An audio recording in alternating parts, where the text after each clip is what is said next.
Hello, Dan Caldwell here today. Thank you for joining me.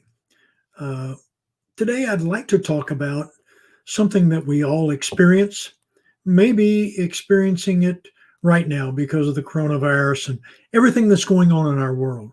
I'd like to talk about fear.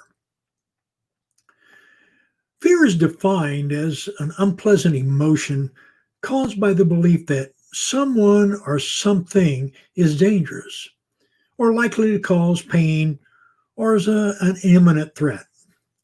Some people believe that fear is critical to one's survival. It's said that fear keeps us protected from legitimate threats and danger.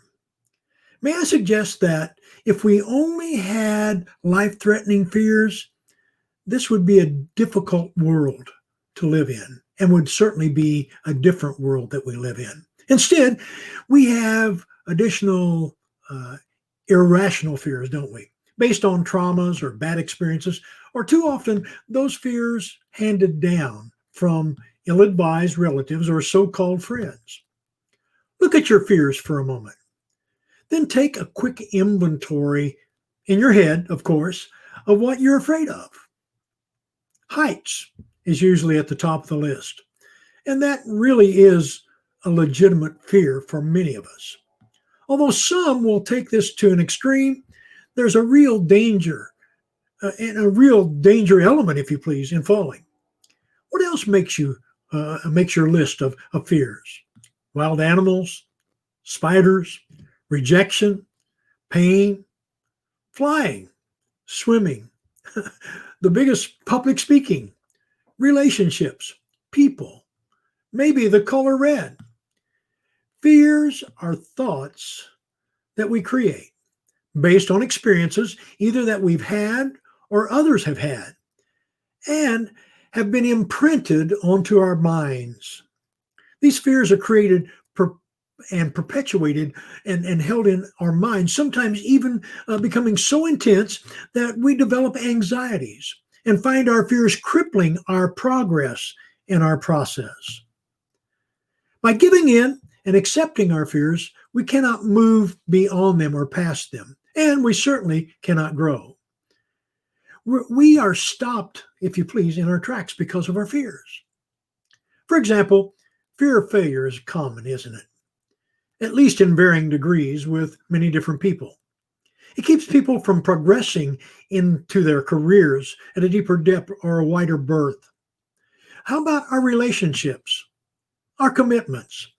People who exhibit this fear tend to stay in dead end jobs, stay in bad marriages, and take the hand that's dealt to them, so to speak. There's no reason to accept the hand that is dealt to you. Accepting life as it is and not daring to risk failing, the thought is, so why bother? Why try? How about fear of rejection? I'm not good enough. I can't do that job. I don't have the credentials or the education or the experience. They won't like me anyway. So very frustrating, isn't it? We all know someone like this. Maybe it's even us. Perhaps we need a little push, a little dose of self confidence. We must come to a realization that the fear we carry with us is made up. I want to say it again. The fear that we're carrying is made up, it's make believe. We can change our thinking and let go of whatever trauma we're holding on to. That makes us fear so real, so tangible, and so part of our lives that we bought into it and accepted it a long time ago. Sometimes we need help from others to work through our fears. Sometimes we need a trusting mentor to show us the way, to gently guide us on our journey and assist us in breaking free of the chains of fear.